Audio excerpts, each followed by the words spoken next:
യേശുവിൽ ഏറ്റവും പ്രിയപ്പെട്ടവരെ, ഇന്ന് തിങ്കളാഴ്ച ദിവസമാണ്. നേരത്തെ സൂചിപ്പിച്ചതുപോലെ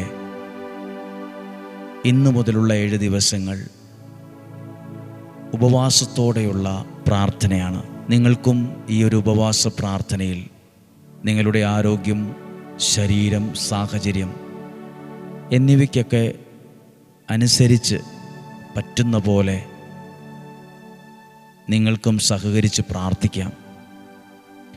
ഞങ്ങൾ നിങ്ങൾക്ക് വേണ്ടി പ്രാർത്ഥിക്കുന്ന 7 ദിവസങ്ങളാണ്.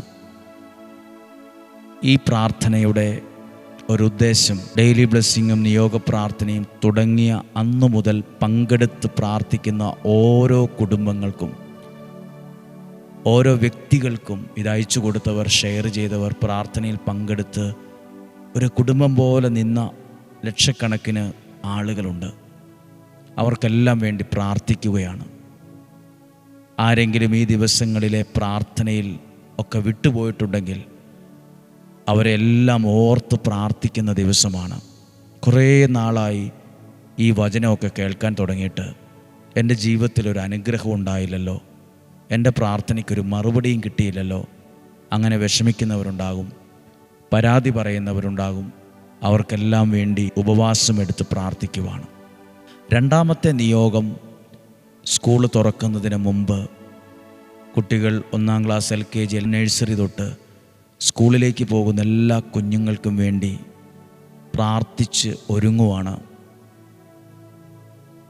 അവർക്കൊക്കെ നല്ലൊരു വിദ്യാഭ്യാസം ഉണ്ടാകാൻ, നല്ല സ്വഭാവത്തിൽ വളരാൻ, വീടിൻ്റെ അനുഗ്രഹമാകാൻ പ്രാർത്ഥിക്കുന്ന ദിവസമാണ്. 7 ദിവസം കുട്ടികൾക്ക് വേണ്ടി പ്രാർത്ഥിക്കും. അതോടൊപ്പം അധ്യാപകർ, സ്കൂളുമായി ബന്ധപ്പെട്ട് ജോലി ചെയ്യുന്ന എല്ലാവർക്കും വേണ്ടി പ്രാർത്ഥിക്കുന്ന, ഇങ്ങനെ 3-4 നിയോഗങ്ങൾക്ക് വേണ്ടിയാണ് ഈ 7 ദിവസം പ്രാർത്ഥിക്കുന്നത്. നമുക്കൊരുമിച്ച് പ്രാർത്ഥിക്കാം. ഈ ദിവസം 7 ദിവസവും ദൈവാനുഗ്രഹത്തിൻ്റെ ഒത്തിരി അനുഭവങ്ങളുണ്ടാകട്ടെ. ഇങ്ങനെ പ്രാർത്ഥിച്ചു തുടങ്ങാം. കർത്താവേ, ഈ 7 ദിവസങ്ങളിലും കുടുംബമായി ഞങ്ങൾക്ക് അങ്ങയുടെ വചനത്തെ കേൾക്കാനും നിയോഗം വെച്ച് പ്രാർത്ഥിക്കാനും ഇടയാക്കണമേ. ലോകത്തിൻ്റെ എമ്പാടും ഡെയിലി ബ്ലെസ്സിങ്ങിലൂടെ, നിയോഗ പ്രാർത്ഥനയിലൂടെ വചനം കേൾക്കുന്ന ഓരോരുത്തരെ അനുഗ്രഹിക്കണമേ. ഞങ്ങൾ ഒത്തിരി പേർക്ക് ഈ വചനം അയച്ചു കൊടുത്തിട്ടുണ്ട്. കുറേ പേരൊക്കെ കളിയാക്കിയിട്ടുണ്ട്, വിമർശിച്ചിട്ടുണ്ട്, കുറ്റം പറഞ്ഞിട്ടുണ്ട്, ദേഷ്യപ്പെട്ടിട്ടുണ്ട്. അവരെല്ലാം മനസ്സുകൊണ്ട് അവർക്ക് വേണ്ടിയും അവരെ അനുഗ്രഹിച്ചും ഞങ്ങൾ പ്രാർത്ഥിക്കുന്നു. 2, നിങ്ങളുടെ വീട്ടിലെ ആരെങ്കിലും ഈ പ്രാർത്ഥന ഇഷ്ടമില്ലാത്തവരുണ്ടെങ്കിൽ, എതിർക്കുന്നവരുണ്ട്, വിമർശിക്കുന്നവരുണ്ടെങ്കിൽ അവരെ ആദ്യം അവരുടെ പേരുകളൊക്കെ പറഞ്ഞ് അവരെ അനുഗ്രഹിച്ച് പ്രാർത്ഥിക്കുക. ആരോടും ദേഷ്യപ്പെടരുത്. ആരോടും ഈ പ്രാർത്ഥന കൂടിയില്ലെങ്കിൽ നിൻ്റെ ജീവിതം പരാജയപ്പെട്ടു പോകും എന്ന് പറയരുത്. ഈ പ്രാർത്ഥന കൂടിയില്ലെങ്കിൽ നീ നരകത്തിൽ പോകും എന്നും പറയരുത്. സ്നേഹത്തോടെ അവരെ ഓർത്ത് പ്രാർത്ഥിക്കുക. ഇന്നല്ലെങ്കിൽ നാളെ ഒരു സമയത്ത് അവർ ഈ പ്രാർത്ഥിക്കാനും ദൈവത്തിലേക്ക് അടുത്തു വരാനും ഒക്കെ ഇടവന്നോളും. ദൈവം അവരെ സഹായിച്ചോളും. നമുക്ക് പ്രാർത്ഥിക്കാം. കർത്താവേ, ഈ ഉപവാസ നിയോഗ പ്രാർത്ഥനയിൽ പങ്കെടുക്കുന്ന എല്ലാവരെയും ഓർക്കുന്നു. പ്രാർത്ഥിക്കുന്ന ഞങ്ങളെയും ഓർത്ത് പ്രാർത്ഥിക്കണം. വചനം പറഞ്ഞ് പ്രാർത്ഥിക്കാൻ ഇടയാക്കണമേ എന്ന് പ്രാർത്ഥിക്കാം. ഈ വചനത്തിലൂടെ ഇവരോട് സംസാരിക്കുകയും ഇവരുടെ ജീവിതത്തിൽ ഇടപെടുകയും ചെയ്യണമേ എന്ന് പ്രാർത്ഥിക്കുകയാണ്. ഒത്തിരി സാക്ഷ്യങ്ങൾ ദൈവനാമ മഹത്വത്തിനായി ഉണ്ടാകട്ടെ. കർത്താവേ, ഈ ഉപവാസ പ്രാർത്ഥനയിൽ ഏതെങ്കിലും വിധത്തിൽ സഹകരിക്കുന്ന, കേൾക്കുന്ന എല്ലാവരെയും തിരുരക്തത്താൽ അങ്ങ് വിശുദ്ധീകരിച്ച്, അങ്ങയുടെ വചനത്താൽ നിറച്ച്, പരിശുദ്ധാത്മാവിനാൽ നയിക്കണമേ. അനുഗ്രഹയിലെ കൈവിരിച്ചു പിടിച്ചിരിക്കുന്ന യേശുവിൻ്റെ കൈകൾക്കുള്ളിൽ നിന്ന് ഒരു വലിയ സാക്ഷ്യത്തെ പറയുവാൻ ഒരു നേർച്ച നേർന്ന് ഇടയാക്കണമേ എന്ന് പ്രാർത്ഥിക്കുന്നു. നസ്രായനായ എൻ്റെ യേശുവേ, ഈ ഉപവാസ പ്രാർത്ഥനയിൽ പങ്കെടുത്ത് പ്രാർത്ഥിക്കുന്നവരുടെ ആവശ്യങ്ങളെ അങ്ങ് സ്വീകരിച്ച് അതിന്മേൽ നിലനിൽക്കുന്ന എല്ലാ തടസ്സങ്ങളും ബന്ധനങ്ങളും പൂർണ്ണമായും എടുത്തു മാറ്റി അത് ഓരോരുത്തർക്കും സാധിച്ചു കൊടുത്ത് അവരെ സമൃദ്ധമായിട്ട് അനുഗ്രഹിക്കണമേ. ഒരു ദോഷവും ഒരു തിന്മയും ഒരനർത്ഥവും സംഭവിക്കാതെ ഉള്ളംകൈയിലെന്ന പോലെ ഞങ്ങളെ കാത്തുകൊള്ളണമേ. ആമേൻ. നമുക്കിന്ന് പ്രതീക്ഷയോടെ ഈ വചനം നമുക്ക് കേൾക്കാം. ദൈവത്തിൻ്റെ വാക്കുകേട്ട് മുന്നോട്ട് പോകുമ്പോൾ നമ്മുടെ പിറകെ നമ്മളെ നശിപ്പിക്കാം എന്തെങ്കിലും പിന്തുടർന്നാൽ തന്നെ ദൈവം അതിനെ തള്ളിക്കളയും. ദൈവവാക്കുകേട്ട് പ്രാർത്ഥനയോടെയാണ് മുന്നോട്ട് നീങ്ങുന്നതെങ്കിൽ നമ്മളെ നശിപ്പിക്കാൻ പിന്തുടരുന്നതിനെ ദൈവം തള്ളിക്കളയും. മനസ്സിലാക്കാം. ഇസ്രായേൽ ജനം ചെങ്കടലിൻ്റെ അടുത്ത് മരുഭൂമിയിലൂടെ യാത്ര ചെയ്ത് വന്നത് പ്രാർത്ഥനയ്ക്കുത്തരമായി ദൈവവാക്കു കേട്ടാണ്. ദൈവവാക്ക് കേട്ടാണ് അവർ മുന്നോട്ടിറങ്ങിയത്. പ്രാർത്ഥനയോടെ ഇറങ്ങിയത്. ദൈവത്തിൻ്റെ അടുത്ത് അവരുടെ നിലവിളി എത്തിയപ്പോഴാണ് ഒരു വഴിയും വാതിലും തുറന്നു കിട്ടിയത്. അങ്ങനെ മുന്നോട്ട് നീങ്ങി 14-ാം അധ്യായം 28-ാമത്തെ വാക്യം വായിക്കാം. ഇസ്രായേൽക്കാരെ പിന്തുടർന്ന് കടലിലിറങ്ങിയ തേരുകളെയും കുതിരപ്പടയാളികളെയും ഫറവോയുടെ സൈന്യം മുഴുവനെയും കടൽവെള്ളം മൂടിക്കളഞ്ഞു. അവരിൽ ആരും അവശേഷിച്ചില്ല. അതെന്താണ് അവരെ കടൽവെള്ളം മൂടിക്കളയാൻ കാരണം? ഇസ്രായേൽ ജനം പ്രാർത്ഥനയ്ക്കുത്തരമായി ദൈവവാക്ക് കേട്ട് ചെങ്കടലിലൂടെ ഒരു വഴിയിലൂടെ അവർ കാനാൻ ദേശത്തേക്ക് പോകുമ്പം ഇവരെ പിന്തുടർന്ന് ഇവരെ നശിപ്പിക്കാൻ, ഇവരെ തോൽപ്പിക്കാൻ, വീണ്ടും ഇവരെ അടിമകളാക്കി തിരിച്ചു കൊണ്ടുപോകാൻ ഫറവോയുടെ സൈന്യം അവരെ പിന്തുടർന്നു. പുറകെ കൂടി ദൈവവാക്ക് കേട്ടിറങ്ങിയ ഇസ്രായേൽ ജനത്തിൻ്റെ, പ്രാർത്ഥനയോടെ ഇറങ്ങിയ ഇസ്രായേൽ ജനത്തിൻ്റെ പുറകെ ഫറവോയുടെ സൈന്യം മുഴുവൻ ശക്തമായി വന്നുകൂടി. അവരെ എല്ലാം കടൽ വെള്ളം മൂടിക്കളഞ്ഞു എന്നാണ്.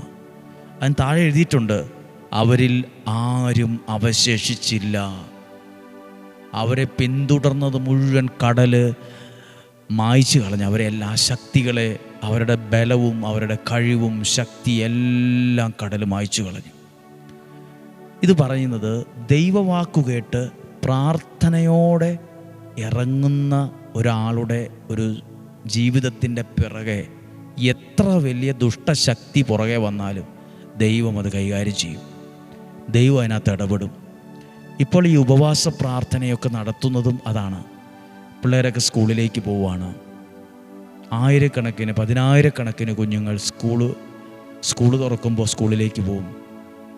അവരുടെയൊക്കെ ജീവിതം പ്രാർത്ഥനയോടെ മുന്നോട്ട് കൊണ്ടുപോകണം.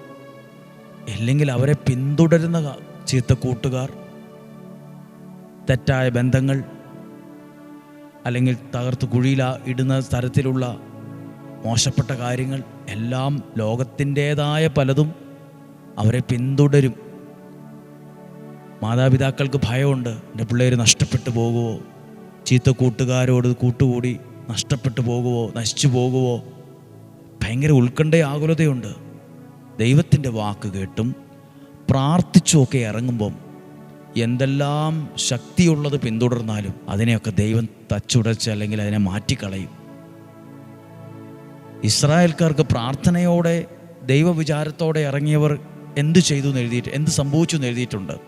എന്നാൽ ഇസ്രായേൽക്കാർ കടലിൻ്റെ നടുവെ വരണ്ട ഭൂമിയിലൂടെ അവർ നടന്നങ്ങ് പോയി. ഒരു കുഴപ്പമുണ്ടായില്ല. പ്രാർത്ഥനയോടെ ദൈവവാക്ക് കേട്ടിറങ്ങിയവർക്ക് ഒരു കുഴപ്പമുണ്ടായില്ല. ദൈവവാക്ക് കേൾക്കാതെ ബുദ്ധിയിലിറങ്ങിയവരെല്ലാം വെള്ളത്തിൽപ്പോയി.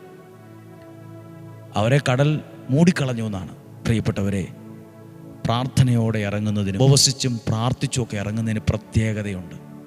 അതിന് വിലയുണ്ട്, അതിന് മഹത്വമുണ്ട്. അവിടെ തൊട്ട് ആഴെ എഴുതിയിട്ടുണ്ട്, ഇടത്തും അവരുടെ വലത്തും ഇടത്തും വെള്ളം മതിലുപോലെ നിലകൊണ്ടു. പ്രാർത്ഥനയോടെ ഇറങ്ങുന്നവൻ്റെ ഇരുവശങ്ങളിലും ദൈവസംരക്ഷണത്തിൻ്റെ ഭിത്തി ഉണ്ടാവും. ഇടതും വലതും വെള്ളം ഭിത്തി പോലെ നിലകൊണ്ടു എന്നാണ്. ദൈവവചനമൊക്കെ എല്ലാ ദിവസവും കേൾക്കുന്നവർ, നിയോഗ പ്രാർത്ഥനയിലും ഡെയിലി ബ്ലെസ്സിങ്ങിലൊക്കെ പങ്കെടുക്കുന്നവർ, ശുശ്രൂഷകളിൽ പങ്കെടുക്കുന്നവരോടാണ് പറയുന്നത്. നമ്മൾ കാണുന്നില്ലായിരിക്കാം, പക്ഷേ നമ്മളെ ചുറ്റി നിൽക്കുന്നൊരു ദൈവിക സംരക്ഷണമുണ്ട്. ഇത് പ്രാർത്ഥിക്കുമ്പോൾ ഡെയിലി ബ്ലെസ്സിങ്ങിലും നിയോഗ പ്രാർത്ഥനയിൽ ഇന്നുവരെ പങ്കെടുത്ത എല്ലാ കുടുംബങ്ങളെ ഓർക്കും. അനുഗ്രഹയിൽ ഇന്നുവരെ വന്ന് പ്രാർത്ഥിച്ചവർ, കൽക്കുരിശിൽ എണ്ണയൊഴിച്ച് പ്രാർത്ഥിച്ചവർ, നിയോഗം എഴുതിയിട്ടവർ, എല്ലാവരെയും ഓർത്ത് ഓരോരുത്തർക്കും വേണ്ടി പ്രാർത്ഥിക്കുവാണ്. ആരെങ്കിലുമൊക്കെ പ്രാർത്ഥിക്കാമെന്ന് പറഞ്ഞിട്ട് പ്രാർത്ഥിക്കാതെ വിട്ടുപോയിട്ടുണ്ടെങ്കിൽ അവർക്ക് വേണ്ടിയൊക്കെ കൂടുതൽ പ്രാർത്ഥിക്കുന്ന ദിവസങ്ങളാണ് 7 ദിവസം. പ്രാർത്ഥനയോടെ ഇറങ്ങിയ ഇസ്രായേൽക്കാർക്കും അവിടെ അവർക്കും ഉണ്ടായിരുന്ന കടൽ, അവർക്കും ഉണ്ടായിരുന്ന തിരമാല, അവർക്കും ഉണ്ടായിരുന്ന പ്രശ്നങ്ങൾ. പക്ഷെ അവർക്ക് ഒരു കുറവോ കേടോ അബദ്ധങ്ങളോ മണ്ടത്തരങ്ങളോ ഒന്നും സംഭവിച്ചില്ല.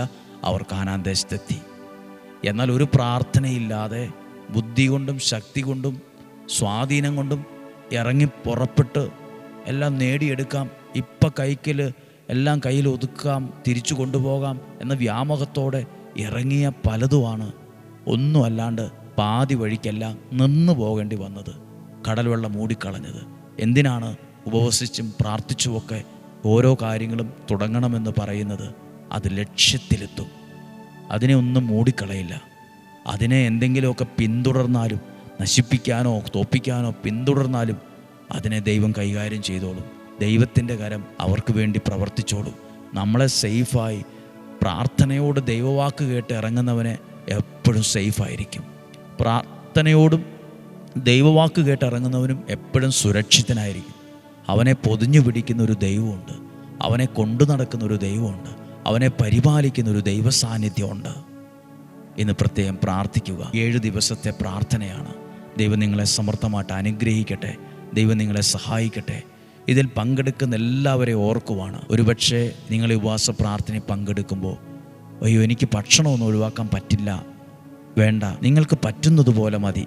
ഒരുപക്ഷെ ഒരു ചായ ഒഴിവാക്കിയായിരിക്കാം, ചായക്കകത്തുള്ള പഞ്ചസാര വേണ്ടെന്ന് വച്ചായിരിക്കാം, അല്ലെങ്കിൽ ഒരു 3, 4, 1, 2 കറിയൊക്കെ കൂട്ടി ചോറുണ്ണുന്ന ഒരാളാണെങ്കിൽ 1, 2 കറി കൊണ്ട്, അല്ലെ ഒരു കറി കൊണ്ട് ചോറുണ്ടെന്ന ഒരു കുഞ്ഞു ത്യാഗമായിരിക്കാം.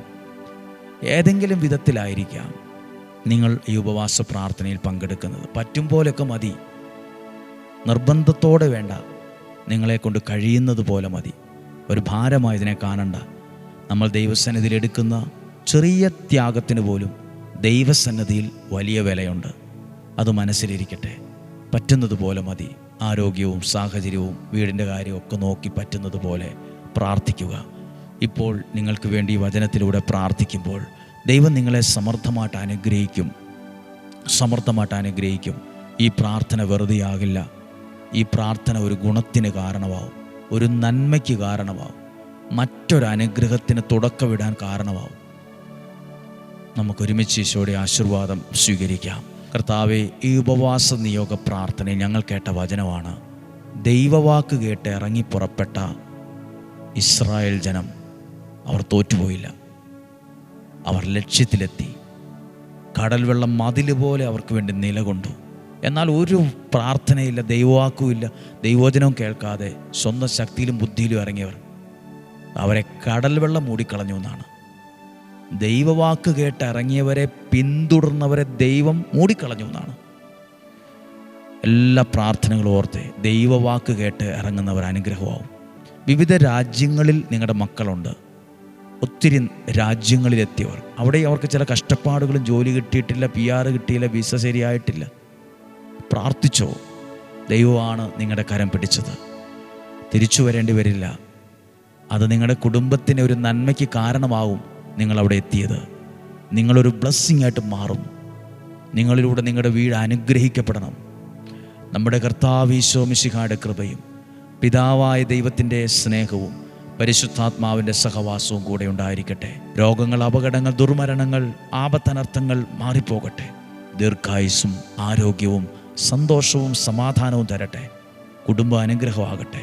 നല്ല ഭവനത്തിൽ താമസിക്കാൻ, നല്ല വാഹനത്തിൽ യാത്ര ചെയ്യാൻ, നല്ല ഭക്ഷണം കഴിക്കാൻ, നല്ല ബന്ധങ്ങൾ ഉണ്ടാകാൻ, നല്ല കുടുംബജീവിതം ഉണ്ടാകാൻ, നല്ലൊരു ആത്മീയ ജീവിതം ഉണ്ടാകാൻ, നല്ല അയൽവക്ക ബന്ധമുണ്ടാകാൻ, നല്ല യാത്രകൾ ചെയ്യാൻ, നല്ല തീരുമാനങ്ങൾ എടുക്കാൻ, നല്ല കാര്യങ്ങൾ പഠിക്കാൻ, നല്ല കാര്യങ്ങൾ കാണാൻ, അറിയാൻ, എല്ലാം ഭാഗ്യമുണ്ടാകട്ടെ. നിങ്ങളുടെ ജീവിതം ഒരു അനുഗ്രഹമാകട്ടെ. ഇന്നും ജീവിക്കുന്ന യേശുവിൻ നാമത്തിൽ നിങ്ങളെ അനുഗ്രഹിച്ച് പ്രാർത്ഥിക്കുന്നു. ഇപ്പോഴും എപ്പോഴും എന്നേക്കും ആമേൻ. ദൈവം സമർത്ഥമായിട്ട് അനുഗ്രഹിക്കട്ടെ. ദൈവം നിങ്ങളെ സഹായിക്കട്ടെ. നല്ലൊരു ദിവസം ആശംസിക്കുന്നു.